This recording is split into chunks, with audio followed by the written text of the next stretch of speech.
Good evening and welcome to week one here in CE 155. Chef Eric and I welcome you to a fine live session. It's going to be an exciting 6 weeks. We have a lot to learn and a lot to discuss over the next couple of weeks. Regardless of where you go in your culinary career, regardless of where this journey takes you, you will at some point in time or another be involved in some source of facility layout and design without a doubt. Whether you are designing your own facility or whether you are making recommendations to the facility that you are working in, you will reflect upon this class. And remember, Chef Eric and I sharing all of this information with you. So put your seatbelts on. It's going to be a lot of fun, and it's going to be a great course. My name is Chef Warren Weeks. I don't want to go too much into detail about my background other than the fact that I started in culinary school in 1987 and I have never left the kitchen since then. I've owned several restaurants, spent most of my career as a director of food and beverage all over the world, and an executive chef, Trinidad and Tobago, Port of Spain, San Miguel de Allende, Guanajuato, Oaxaca, Mexico City, all over the United States. And here I am back in Tucson, Arizona, with my lovely wife, who was Tucson Iron Chef for 3 years in a row, and she's a very talented young lady in the kitchen.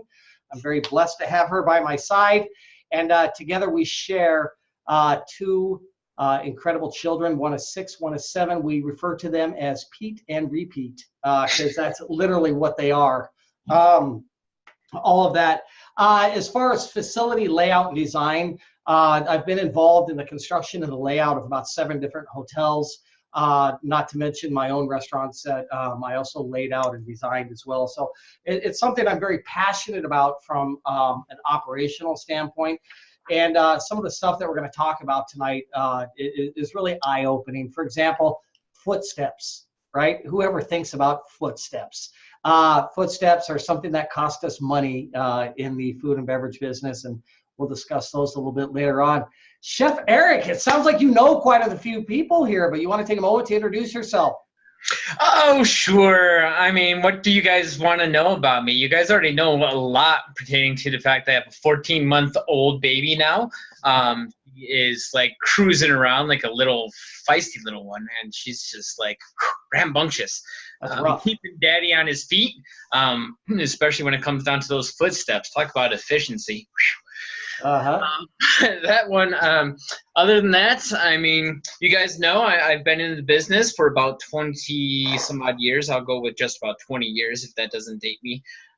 But you know, the baby face is back rather than the goatee. The wifey decided, hey, you know what? That's gotta go. Baby girl, though, she was like, no, keep it. But enough about that fun stuff. Yeah.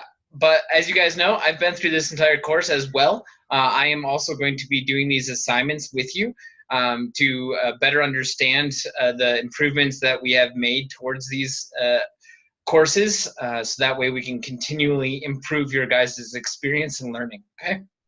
As I'm losing my voice already. No bueno. Oh.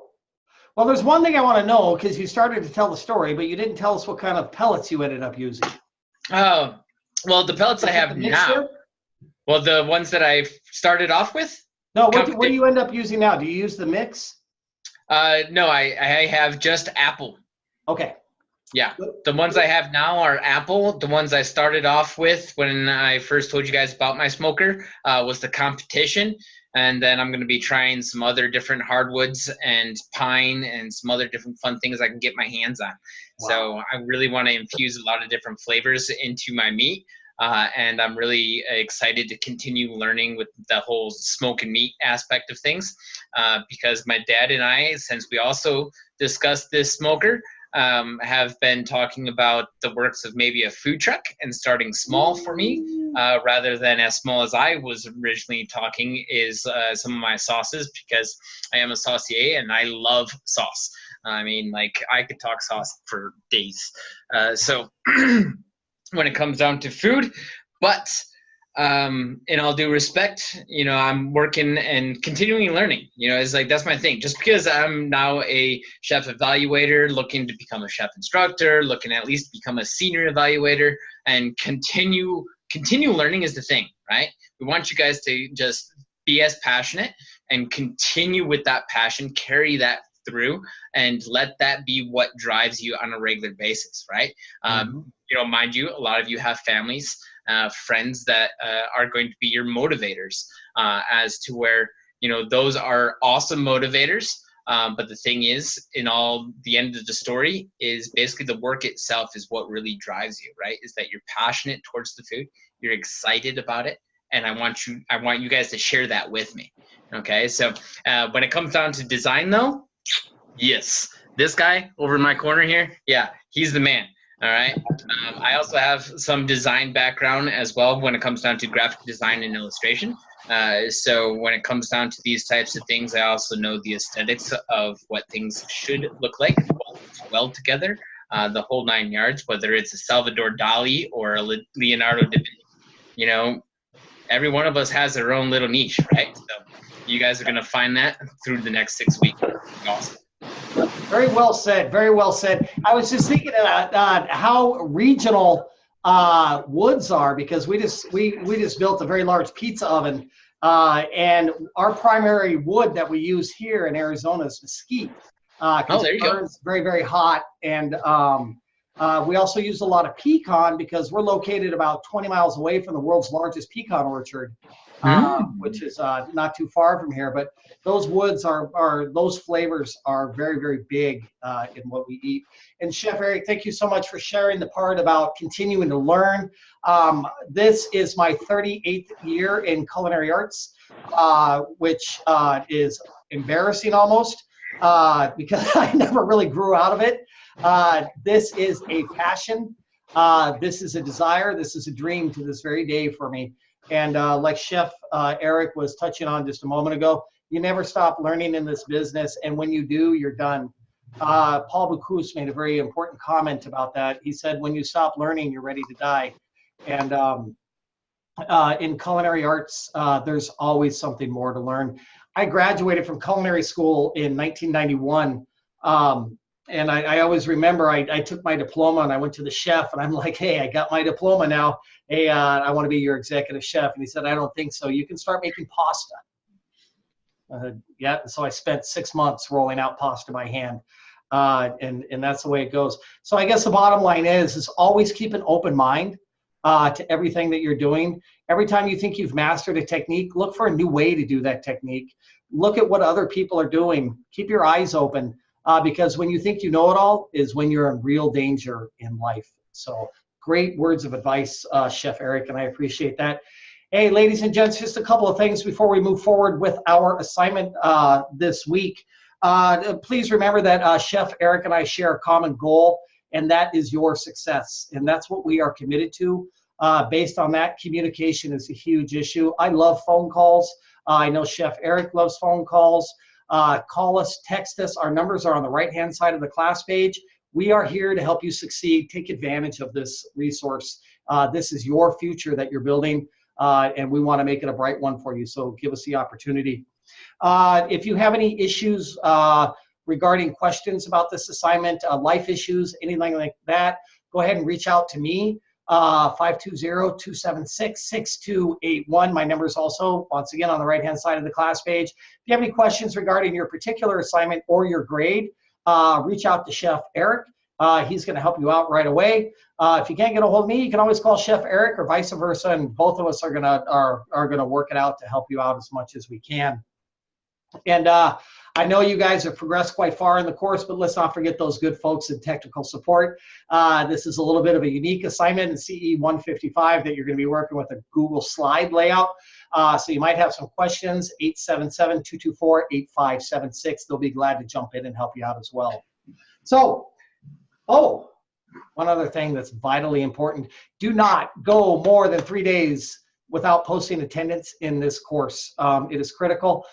You can post attendance by doing a knowledge check, discussion forum, submitting an assignment, watching a live session archive. It's really critical. The reason we want that to happen is we want to keep you near to the program. The nearer you are to the program, the better your chances of success are. So we want to keep you in at least every 3 days, be posting attendance. It's really going to increase your chances of success. That's what Chef Eric and I want. So take advantage of it. And then, least but not last, thank you everybody for taking the time to attend our live session tonight. Attendance at the live session is the key to success in this program.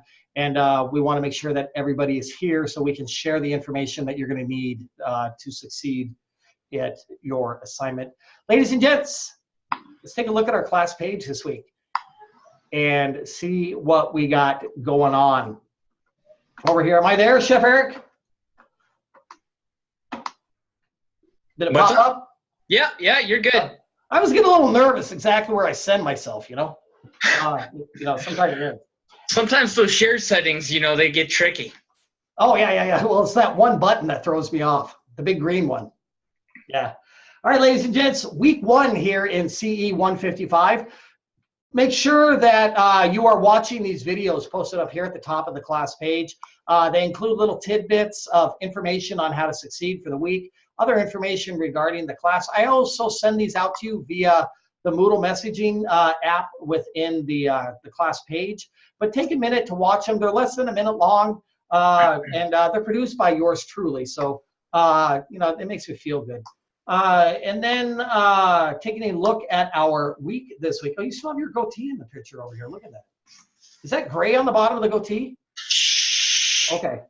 I gotta go here. I don't have that stuff. See, baby face. Yeah, I gotta get there again. So our research materials this week, we're going to talk about selecting food service equipment, and then we're also going to take a look at some common equipment tonight throughout the class, and then the facility layout tool, which you're going to need to open up and make a copy of that, because that's what you're going to be using for the next 6 weeks in this class, which we will go over here a little bit later. Thank you very much once again for attending the live session. It really enhances your success in the program. And then down here, the live session archive if you're unavailable to make it, but you wouldn't know that because you are here. And then the discussion forum, make sure that it gets submitted by this Saturday. Very, very important, your inspirations. And you're going to make your initial post by Saturday at 11:59 p.m. Central Standard Time. And then you must reply to 2 other people's posts no later than Tuesday at 11:59 p.m. Central Standard Time. This is a great exercise because, number one, any opportunity that you have to network within this industry is critical. The relationships that you develop now here at Escoffier will stay with you for the remainder of your journey. I'm sure Chef Eric could probably embellish upon that. I'm sure he still talks to students, don't you? Oh, yeah. I used to talk to students down in Florida, New York, Delaware, California. I mean, I get random messages. And then remember, once you graduate, you can always go ahead and Facebook us, Instagram us. You can follow me on Instagram now if you want. It's just, that Pound Chef Preuss 007. Go ahead, look me up if you'd like. So yeah, definitely take all the opportunity you can to network with your fellow students. You never know who you're going to be working next to. So this is a great opportunity. And also, we also need to get used to hearing subjective criticism regarding our thoughts and our inspirations. Throughout your entire culinary career, you're going to hear lots of interesting things said about your work. You need to learn how to digest and make yourself better based on that information. Here at Escoffier and every restaurant I've ever worked at, we always take the feedback we get from customers to improve our operation. And this is a great opportunity to start learning how to do that. So open-mindedness is the key to success. Down here, the bottom of our class page is our assignment this week. And we're going to be talking about certain equipment that is required to produce our menu from CE 185. Does that sound about right there, Chef Eric? Yes, sir. You almost called me Chef Matthew. I know you work with him quite a bit, huh? No, I just got off. I just got done with the other class with Chef Matthew, and so I still have it. It's you know what the interesting thing about what I just did.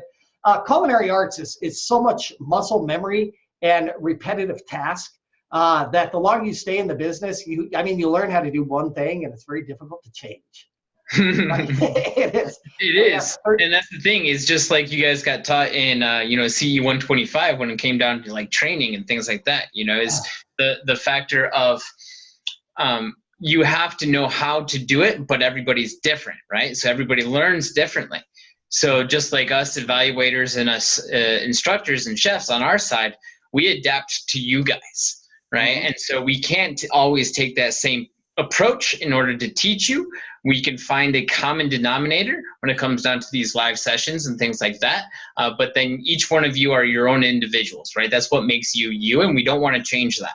The thing is, we just want to make you you and your own personal style of being a chef. Absolutely. I agree with that 110%. In the last class, we were just talking about that a few moments ago. And, we were talking about menu items and that kind of thing. And you guys are kind of a step above the creme de la creme of the culinary industry because you've received a formal education from Escoffier. And so based on that, if I was to go eat at your restaurant, I'd be so disappointed if you were to serve me a traditional plate of taquitos, right? Or flautas. But I would expect your interpretation and your style to be parlayed onto that plate, meaning, it'd be taquitos with hibiscus and adobe roasted chicken and chipotle crema over the top. And your interpretation of the dish is really what sets you apart and makes you special based on the techniques that you've learned. And so it's a very valuable tool. Great point, Chef Eric. Moving on to talking about restaurant equipment. It sounds a little bit odd when you first think about it. It is a fascinating subject, though, because of the different options. And once you learn a little bit about it, you'll be empowered to make the best decisions that you can. Does anybody have any idea what it costs to outfit a restaurant? A lot. It's a few bucks, isn't it? Yeah, I think I could probably go with my piggy bank. Yeah. Mm-hmm. A couple of them, because it's kind of interesting. The average cost to open a small restaurant, I'm talking around 25, 30 seats in the United States of America right now, runs right around $3,000, $3,200 per square foot, right? So if you're doing 1,000 square foot restaurant, do the calculations, and that extends out to about $320,000 for a small 20-seat restaurant. And then once you throw in real estate and everything else, you're around $3,700 to $4,000 per square foot. So what that equates to in this for facility layout and design is every single inch of that restaurant is of vital importance to us, and it must make money for us, because at the end of the day, we all share one common goal. Every single one of you on this screen, your number one responsibility is to generate profit, right? And I hope that makes sense to everybody, because regardless of your culinary ability, if you can't make money doing it, then what's the point, right? And yes, exactly. And facility layout design is a critical part of that success of generating profit. We were talking about footsteps a few minutes ago. Whoever thinks about footsteps, right? That's nuts, right? And I know Chef Eric can have my back on this one, but in the restaurant industry, footsteps cost money, right? Because you have to pay somebody every time they take a footstep in your facility. The average cook, right, walks around 21,000 footsteps per day, right? That's insane. This is true stuff. I actually did it with my little, what is that, pedometer one day? Yeah. Counting it out. And I think I ended up walking about 5 miles in a 4-hour shift. Yeah. And the average chef for a full shift walks around 7 miles per day, right? So what that means is if you do not lay out your facility properly, meaning if you have your walk-in on the far east side, then you have your deep fryer closer to that, and then your garmager station another mile away, you're paying your cooks a lot of money to walk back and forth, and that's not the most productive thing you can be doing. Plus, it also is wear and tear on your cooks, and it tires them out, right? How many people are in industry? Is anybody out there working in a kitchen yet? Yeah. Okay, a couple of you. That's awesome. You know those dogs are tired when you get home, right?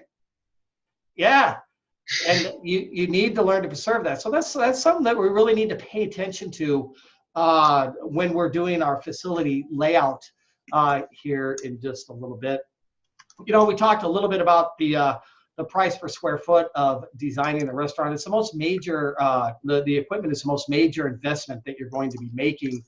And I don't know if any of you have an extra 300 grand laying around to purchase equipment, but I don't. And you really, really have to educate yourself on purchasing the equipment that you need.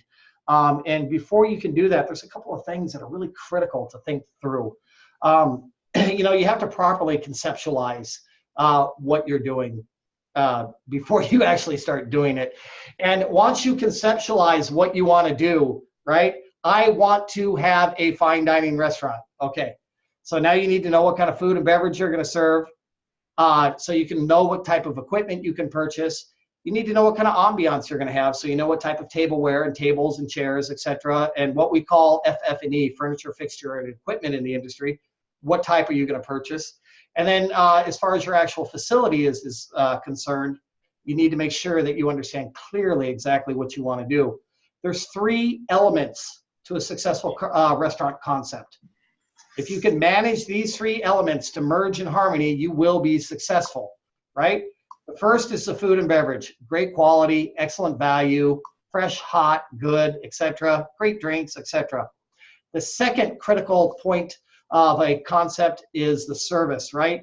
And part of providing excellent service in a restaurant is excellent facility layout, okay? If you have to have a server walk clear across the restaurant to grab a glass of ice to come back to put it on your table, it's not the most convenient thing, and it's very, very time consuming.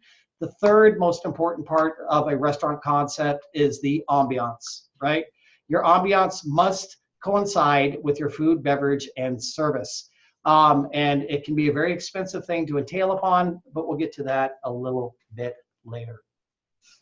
I want to take a look at a dream. You know, Chef Eric, you have dreams about kitchens? Plenty. Plenty. For that one that's nice and cozy, comfortable, and I don't have to take many steps in order to go to my walk-in. And I don't mean Christopher walk-in.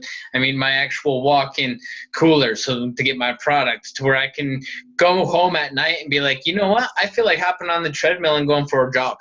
Yeah. Isn't that a dream, huh? Well, wouldn't you like to be like Paul Prudhomme was, you know, and kind of drive around in that motorized scooter all over the kitchen? And, you know, that was kind of a cool concept. I know he did it for health restriction reasons, but we're going to take a look at a dream kitchen here in just a minute. It's done by Thomas Keller, who is one of my heroes in the industry. He owns the French Laundry. He owns Bouchon, which has multiple outlets. He owns Per Se. Per Se in New York City right now has a check average of right around $800 per person. That doesn't include alcohol, so mortgage your house before you go to eat there. He just closed his restaurant in Beverly Hills because of the rent increase. They increased his rent to $100,000 per month. So he went ahead and he shut that facility down. At the French Laundry, though, he has a brand new kitchen. And let's take a look at it. It's pretty cool here. Can everybody see that? Does everybody see that price tag? $10 million to construct this kitchen. And you want to talk about a well laid out facility. This man thought of every feasible detail, not only to the amount of natural light that stems down from the ceilings down onto their work surfaces. So he pays less utilities, and he can also better see his food. If you notice all of the tables, all of the equipment that's on casters, right? That's brilliant. That means they can just unlock those wheels, wheel everything out, right? All the storage is on the exterior of the kitchen, so there's nobody opening drawers right in the service area. So it's nice, free, and clear, right? Awesome ventilation, right? This is a hood system up here. That ventilation allows everything, all the smoke, everything else to get out of that kitchen. And if you notice, nobody has to take very many footsteps in that kitchen to go anywhere, do they? Yeah. It's all right there. This is a Chef Eric kitchen if I ever saw one, man. You know, and with the casters on these wheels, when it comes time to clean up at the night, they just wheel these tables right out, spray those floor down, push it right back in, and you're good to go. Yeah. So that's a dream kitchen. That you know, $10 million to construct that. He sold the used kitchen, his used kitchen from French Laundry. He put it in storage containers and he sold it for $2 million. Oh my God! Imagine that. Oh man, I would buy it just for the novelty of saying, "Hey." I was just gonna say, Chef, is I bet how many people actually just went ahead and was like, you know what, I just want this piece just for the novelty reasoning behind it. I'm just gonna have it stashed in my, you know, big house at home. That I'm just gonna keep this, and I'm gonna put a little plaque above it saying "was in French Laundry." Exactly. Don't touch. It wasn't the French Laundry, right? Yeah. Take that in a heartbeat. Now we're going to take a look at a couple of different layouts in kitchens, and we're going to talk about some of the good, the bad, and the ugly, and familiarize all of you with what some of these facilities should look like in the end. One of my favorite things to do, and I'm sure Chef Eric enjoys this as well, is taking a look at other people's kitchens, because it's constantly giving you new ideas. Do you ever catch yourself doing that, Chef Eric? I do that actually quite frequently when we go out, because generally, if I have to use the bathroom, I usually try and take a little detour and kind of peek behind that swinging door if they have one. But if it's an open kitchen, I'm usually that guy that's like looking over the counter. Yeah. And I actually kind of got in trouble once for doing that. One of the line cooks came up to me and, "Hey, what are you doing?" And I was like, "I'm just checking things out, man. Don't worry about it." And then the chef comes up. He's like, "Can you please not disturb my employees?" I was like, "Oh, no, chef. I was really appreciating the aesthetics of your kitchen right now." And he was like, "Oh, thank you." And like totally saved my butt and didn't get kicked out, because I was like checking things out. And the chef was like, "You know what? It's okay. Don't worry about it." You know, I said, "Thank you. I'm just, you know, I think this was actually when I was taking this class back 3 years ago. And one of the assignments was that we actually had to do some research and actually go and take pictures of an establishment and kind of write a little bit about it and kind of figure some things out pertaining to getting those creative juices flowing, right? So by all means, I definitely suggest next time you guys go out and about to an establishment, start checking things out. You know, if you don't already, because it's going to kind of be an eye-opener to find out, especially for those of you that haven't been in the industry yet to really see. But we're also going to show you here. That's what Chef Weeks is kind of, you know, leewaying into here for us. So definitely take the time, you know, next time. Do what I did. Don't get yourself in trouble, though.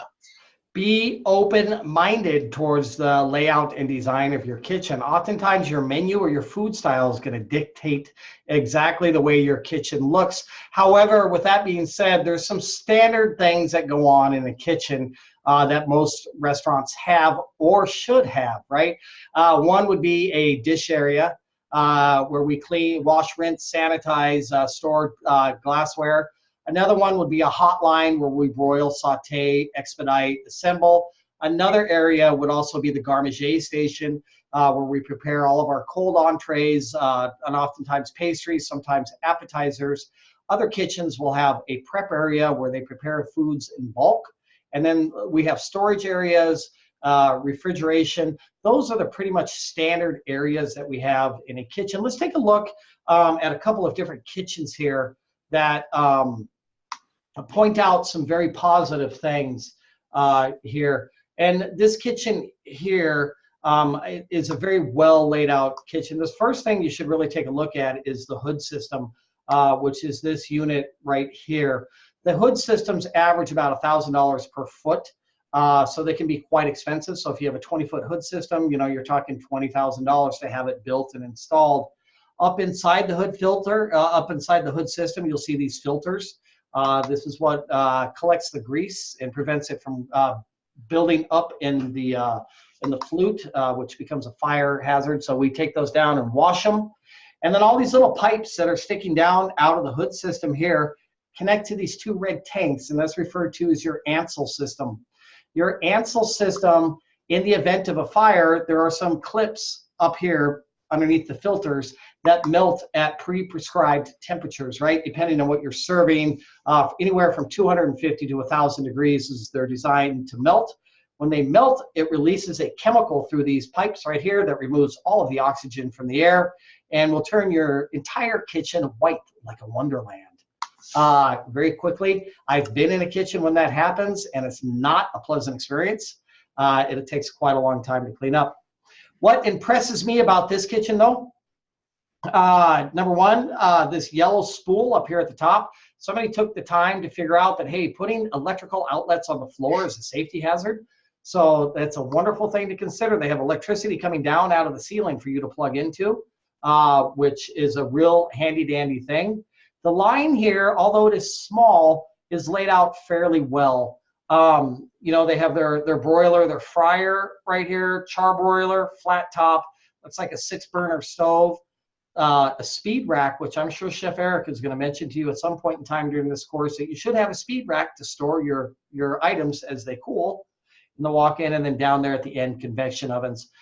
This tile here on the floor, this Cori tile, is a very common tile that's utilized in the kitchen. It doesn't absorb grease, and it prevents slips as well, so it's very, very good. And if you notice these vents up here, something a lot of people don't take time to consider, but when this hood system removes air from the kitchen, the air that goes out must come from somewhere. So this puts air back into the kitchen, right? So it's one big circulation. Taking a look at this other picture over here, this is a traditional, what we call expo station, where we'll have a chef that stands right in the front of this line at nighttime. Cooks put the food up into what this is called the window area or pass-through, and there are heat lamps right in here. The cooks will put the plates right here in the window, and then the expediter will organize the direction of the flow of the food to the servers. So this is called an expo station, which traditionally the entrance to the restaurant or entrance to the kitchen would be located right back here, servers going in and out carrying the food. And then continuing on with the expo station, this is what an actual expediter looks like when he's working. He's got the tickets that are being printed out by the POS system. So the servers are in the dining room punching it in. Ticket comes to the kitchen. Cooks get one ticket, and then the expediter gets the other ticket, and he'll organize the flow of the food. So for those of you that are doing concepts such as bistros, restaurants, anything that basically offers table service, you're going to want to make sure you include an expo station. Okay? And moving on to the lovely world of pantry, or also called garde-manger and prep area. Garde-manger traditionally in hotels is where we have them. That's where we do the cold production, our pâtés, our salad dressings, our mixed salads, et cetera, And then in restaurants, we have the pantry area where they do the assembly of sandwiches, salads, some appetizers, and desserts traditionally. This right here is something you're probably going to want to incorporate into your design at some point in time in this course. This is an example of how well we utilize every square inch of the restaurant, right? This wall costs nearly $3,000 per square foot to construct, right? I might as well use all of it, right? Take advantage of it. This wall is making me money by helping me stay organized and keeping the stuff out of the way. So restaurants, you'll notice from the floor all the way up, we use every single inch. Organization is essential. If you have to pay a cook to take 3 steps to grab olive oil, to take 3 steps back, to put it in a saute pan, to take 3 steps back, you're wasting your money. You want to be able to have that olive oil right next to you. Dish area is an essential artery in the kitchen. If it is not laid out well, you will cause major bottlenecks. You're going to be working with flow of people in and out of your kitchen, right? If they can't flow in effectively and flow out effectively without crossing and crashing into one another, you're in trouble, right? So you need to really think all these footsteps through. These are classic dish machines right up here. This is what's called a conveyor machine. So you push it in one side, it comes out the other side automatically. It's pretty cool. I had an narcoleptic dishwasher one time that kept falling asleep at the machine. It was a mess. That's another story. And then this is what's referred to as a corner unit right here. So it goes in one side, it'll come out the other side. So this would fit into the corner of a dish station. And this is a conveyor machine. Check it out, ladies and gents. Refrigeration is a major issue. We do not use typical household refrigerators here in the world of culinary arts. We use walk-in refrigerators and walk-in freezer. You can get very creative when you do these. For example, you can have a very nice walk-in cooler, and then the entrance to the walk-in freezer can be inside the walk-in cooler, which is often very cost-effective for the flow of the air. So think outside the box when you're designing here later on in the course. Most of your concepts will require some type of walk-in refrigeration. Larger facilities, I ran a casino for several years. Our walk-in coolers, we drove forklifts into them, right? Because of the sheer volume of $20 million a year in food and beverage sales, we needed something that size. That's pretty cool, Chef. That's kind of a cool experience, yeah, to be able to do that. It's kind of like roll on up. What's that? Just roll on up and be like, boop, drop it down, drop the whole pallet in there. Yeah, That's pretty neat. I never worked for an establishment that was that big. I've worked for a lot of big corporations. I thought maybe the School of Mines, when I did their banquet over there, that they would have that kind of setup. But now they just split the delivery between two buildings. Yeah. I've worked the walk-in cooler, drive all the way in with the forklift, drop it off, get out. The whole dry storage area was that way. I worked at a couple of different places where the garde-manger area was actually inside the walk-in refrigerator. It's really that big. Wow. That's where we did all of our processing for meats and fish, etc. Yeah. And then going on down here in the bottom corner, you're going to see a picture of a typical storage unit. You will need a dry storage unit, and you also will need a chemical storage unit. We do not store those two items together. It is against health code. Make sure you think this through efficiently, right? The items that the servers are going to run in and grab. Servers are dangerous people. You got to watch out for them, right? So if you keep your bottles of ketchup in the back of dry storage, they will destroy everything from the back of dry storage to the front of dry storage on their way out. It's just what happens, right? So think it through, right? If you know you're going to keep your bottles of ketchup for your servers inside dry storage, keep it right next to the door so they can't touch anything else, right? Sounds juvenile, but it's reality. All right, other essential parts of a kitchen, the hotline, right? The hotline is where we produce all of our entrees. A lot of the hot appetizers will be prepared there, some of the prep work as well. These are some very nice kitchens. This stove right here, down in the bottom of the screen, is what we refer to as being a 6-burner that operates at 15,000 BTUs per burner, which stands for British Thermal Unit, which is how we gauge the strength of flames in restaurants. It's something you need to pay attention to. Looks like we have a flat top unit here that we would cook pancakes, we could sear chicken, we could do all sorts of different things on that. But if you notice the way things are laid out, they all butt up right next to each other. No steps required to work on either piece of equipment. It's all right there. Same thing with this kitchen right here. Laid out very nice and efficiently, and this one as well. Oh, we talked about coolers, didn't we? Mm-hmm. Did I put that twice in here? You know why I put it in there there's twice? fun little toys over here to play with. Well, no, it's because I'm still recovering from the 1980s. It was a rough time. Yeah, it was bad. It's okay. There's many different kinds of walk-in coolers, though. That's the thing, is that like some of them are very small, some of them are huge, like that forklifting one that you're talking about, right? Others, the last one that I worked at, that I ran their kitchen, it was tiny. Like you could not fit more than 2 people inside that walk-in cooler because the rest of it was all shelving, right? And the way that they had it laid out, I wanted to gut the thing personally. I was like furious. I was like, you guys have this thing laid out so ridiculously.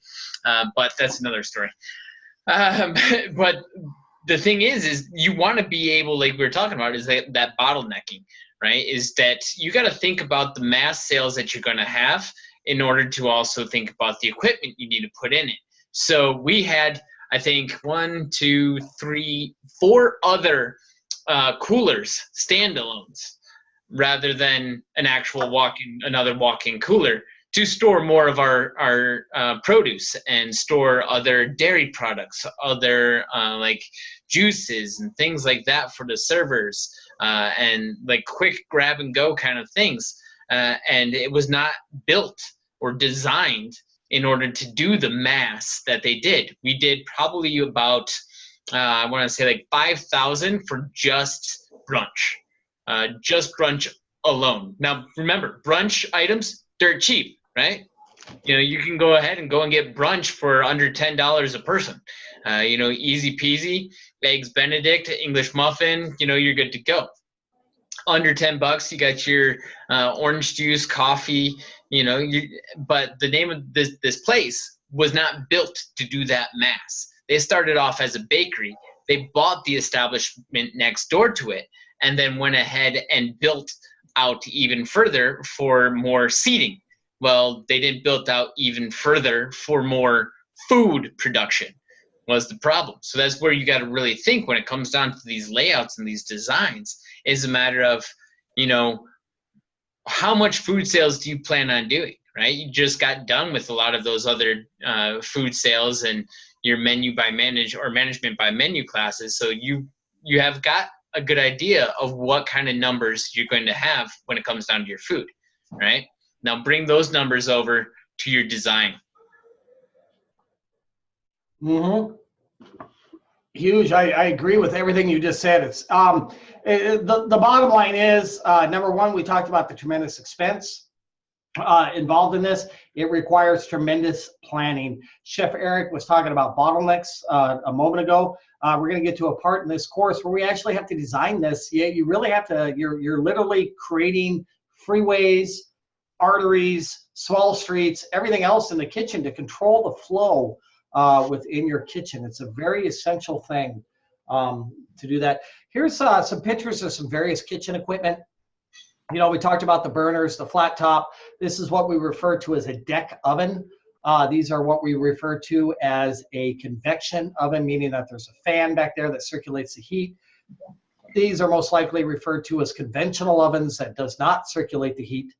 This is a mixer, standalone mixer, very powerful, can be very dangerous, by the way. And this is referred to as a salamander, or if you don't want to get a fire permit, you can call it a cheese melter, and you don't have to run the Ansel system, save you a few bucks there. And then a traditional deep fryer that holds about 35 pounds of fat. And then just a couple of other random pieces of equipment that you're going to be working with throughout the course. Hand sinks are extremely critical. If you don't have them in the proper places at the proper time, your staff is not going to wash their hands. Number one way that we spread foodborne illness in the restaurant industry is with dirty hands, norovirus, and Hep A, right? So make sure that when you are working on your facility layout later on in the course, that you have proper hand washing facilities in the proper places. Triple sinks, right? Got to have these in your dishwashing area. We wash, rinse, sanitize, hot, hot, cold. So you got to make sure that you have those. Difference between a triple sink and this double sink here. This double sink is not the bath, wash your clothes, or rinse your shoes. It is a prep sink that we thaw things out, wash lettuces, etc., etc. And then these tables, you're going to be moving these around in your kitchen quite a bit. So make sure you are conscientious. And then this is a typical shelving unit that would either go inside a refrigerator. It is ventilated and perforated, which allows the air to flow.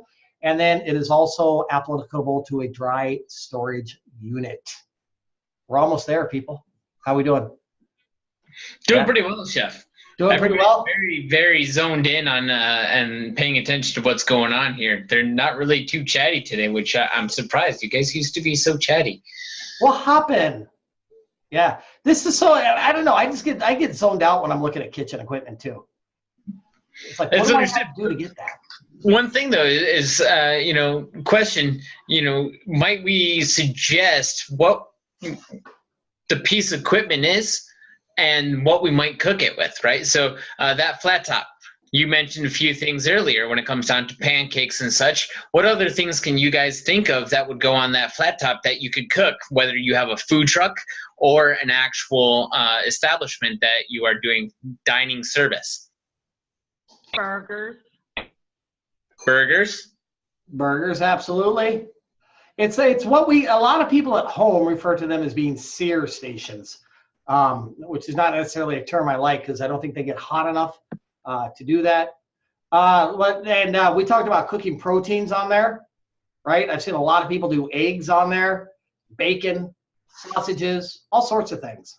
Think of like also your batch cooking. So like if you need to do large quantities of something that's sauteed, you could probably throw down a whole bunch of onions on there to get them caramelized. You could throw down a whole bunch of peppers on there to get them nice and GBD, as we used to call it, right? Same thing with that tilted skillet over there, is you could go ahead and utilize that. Man, that thing was my friend when I was doing banquets. Oh man, I loved it. I kicked people off of it.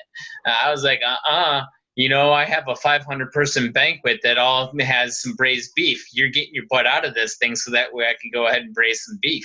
It's going to take me to about 3 hours to go ahead and do all this food, so you better let me use this guy as to where all you're doing it is to caramelize your onions. Go ahead and get that stuff out of here and get that on that flat top.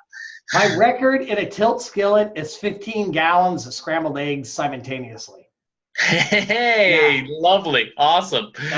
They're great. They're also great for poaching eggs, for searing chicken, searing fish. I've used them as deep fryers before for fried chicken, fish and chips, and the list goes on and on. Basically, I love what Chef Eric's talking about right now, but basically it's limited to your creativity and your imagination as to what you can utilize for these equipment.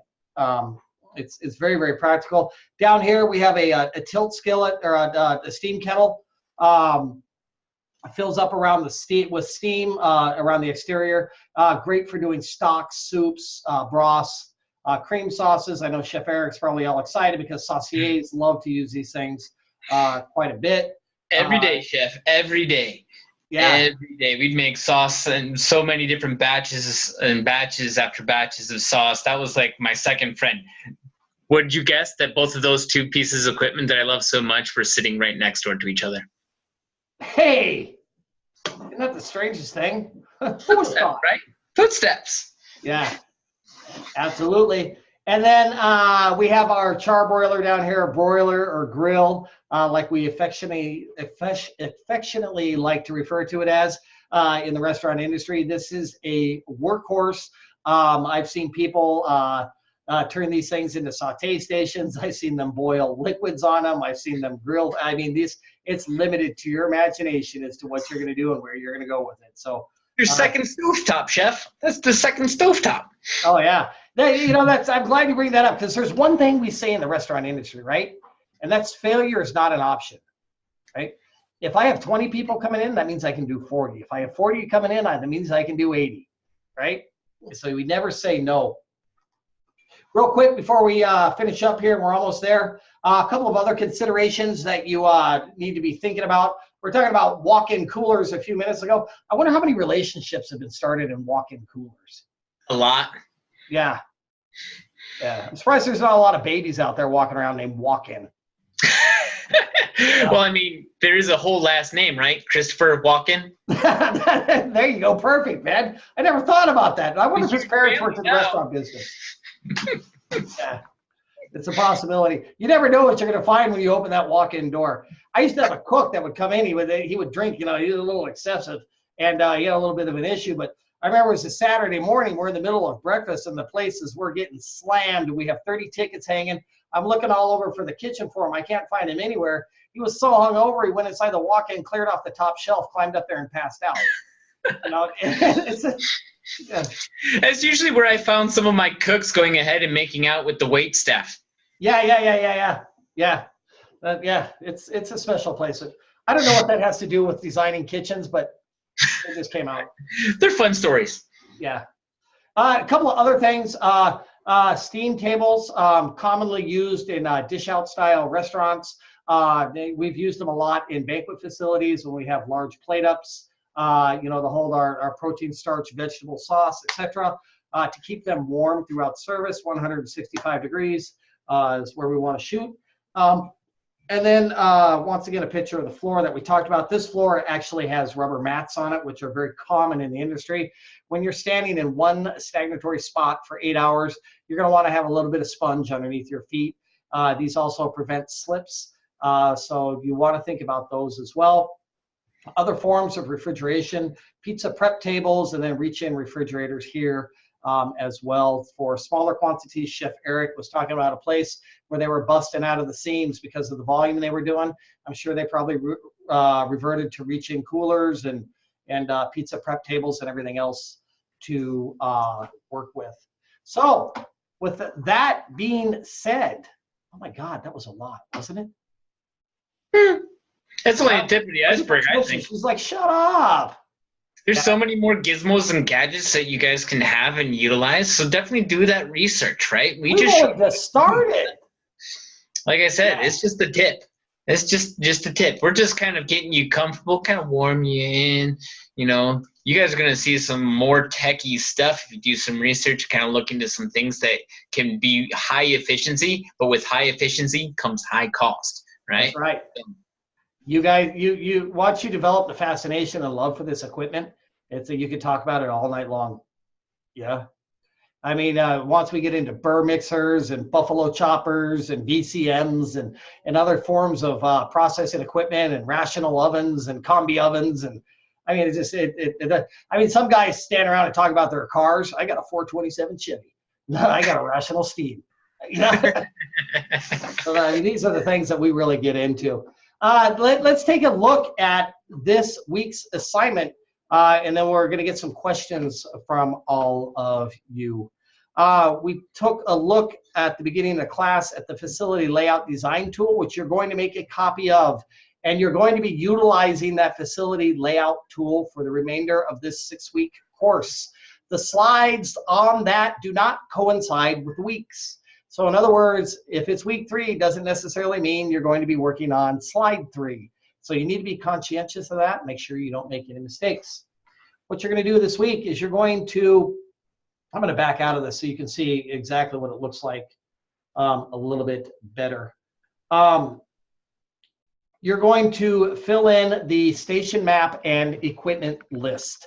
You're going to cut and paste the link to your menu from 185 into this section right here, because Chef Eric is going to need to look at that to see your thought process.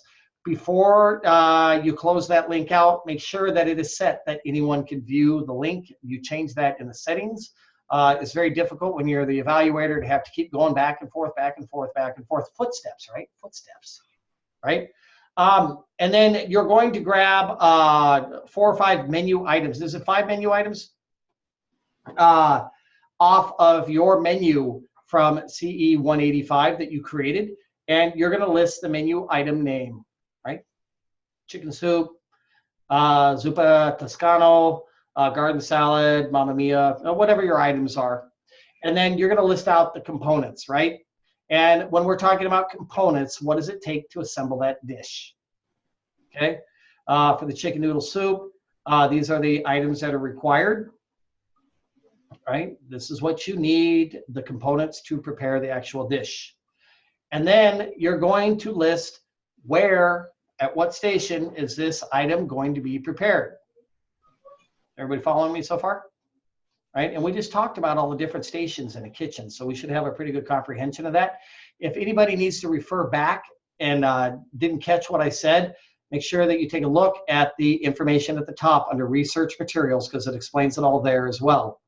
And then you'll list out the particular station, and then you're also going to list out the equipment that you're going to utilize for the preparation of that particular menu item. For example, if you need to use an oven, just don't put on there oven, right? Chef Eric wants to know, are you going to use a convection oven? Or are you going to use a conventional oven? Are you going to use a deck oven? Or are you going to use a rational oven? All those things take up different spaces and make things different. This person here, they have stove right in here. Is it a 6-burner stove? Is it a flat top stove? What is it? Be specific with the description of your equipment so Chef Eric understands exactly what you were talking about. Okay? And so for this week, we have to fill this sheet out. Did I get everything on that, Chef Eric? Do you want to embellish upon anything I said? You covered it, Chef. Right on point. I love it. Really great work with that one. There you go. Yeah, definitely be informative. Go ahead, give me information. I'm looking for TMI, okay? Too much info. Okay, go ahead. Like you said, let me know what that specific piece of equipment is. If that means you need to kind of look into a little bit more of that menu of yours and the space that you think you're going to need, whether it's a food truck, meaning very minimal space, right? Or a commissary kitchen. And then also think of, the other aspects to where if you have that sit-down dining restaurant, you're going to want to think about those sizes, right? And so go ahead and review through that that spreadsheet a little bit pertaining to different options that you're going to have when it comes down to square footage, okay? Because that's going to also help you decide on what types of equipment you're going to need or want in order to execute that menu of yours, okay? Right. And also, exactly, well said, Chef Eric. And also be very conscientious about the way you're listing things out on your station. So for example, if you're preparing a garde manger item that needs a 6-burner stove, do not put another item at a different station on another 6-burner stove. Be conscientious of the fact that you could probably condense that into one station so you utilize one piece of equipment instead of having multiple pieces of equipment spread throughout your kitchen. It will save you a great deal of time and initial investment. So for this week, this is where we're going to start. This is point A. And then from that, we will begin doing our facility layout starting next week and getting a little bit more into detail about some different concepts and some other things out there as well. What kind of questions do we have? Anyone?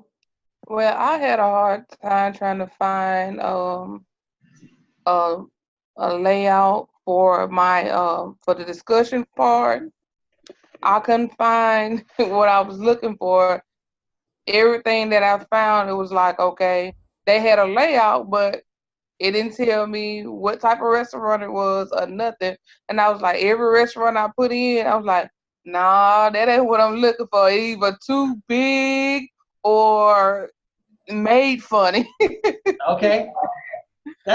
Okay, so were you putting in the names of specific restaurants or? Yes, I had put in specific names and everything, but wasn't nothing.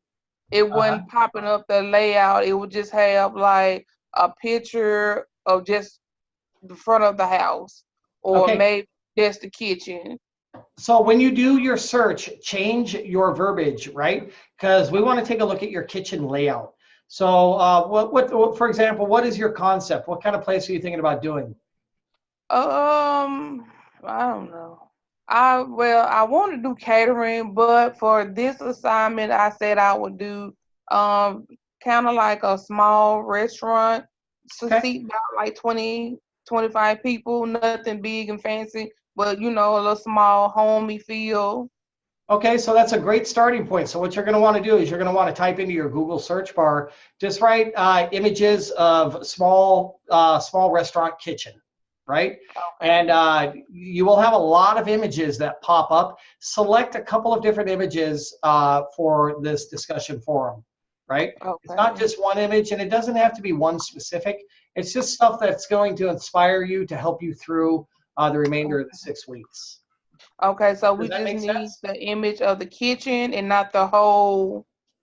Yeah, you should have some images of the front of the house as well. And Okay. what you can do for your search, you can put in there small country style restaurant images.